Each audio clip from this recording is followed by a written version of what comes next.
படிக்கணும்டா காலைல ஏந்திரி, இந்த எக்ஸாம் நாள்ல வந்துடுச்சு எனக்கு தலைவலி. ஏற்கனவே நான் சோம்பேறி, பரீட்சைக்கு பயந்து பச்சுனுக்கிறேன் டெய்லி ராத்திரி. செலுத்து செல்லும் செல்லும் வச்செல்லும் செலுத்தில் எல்லாம் தலை துப்பாருக்கு துப்பாக்கி தளபதி விஜய் ஏஆர் முருகதாஸ்.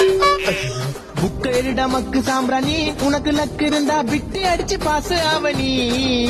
உன் ஃப்ரெண்ட நம்பி எக்ஸாம் போவனி, அவன் காட்ட மாட்டான் கடைசியில மென்டல் ஆவணி. ஃப்ரெண்டு காட்டுவான்ற நம்பிக்கையில மட்டும் எக்ஸாமுக்கு போயிடாத, ஏமாற்றம் காட்டவே மாட்டானுங்க. புக்க திறந்து பார்த்தா நிறைய பேராகிராஃப், எவ்வளவு படிச்சாலும் மண்டை கேரள மாப்பு. செயலு ஆயிட்ட எனக்கு அப்பு. புக்க நல்லா பொறுக்கி படி, புக்க நல்லா பொறுக்கி படி. படி படி படி பிறந்து படி. மேக்ஸ் சம்மு மண்டை கேரளையே. சயின்ஸ் எக்ஸாம்ல படிச்ச கொஸ்டின் எதுவும் வரலையே. ஃப்ரெண்ட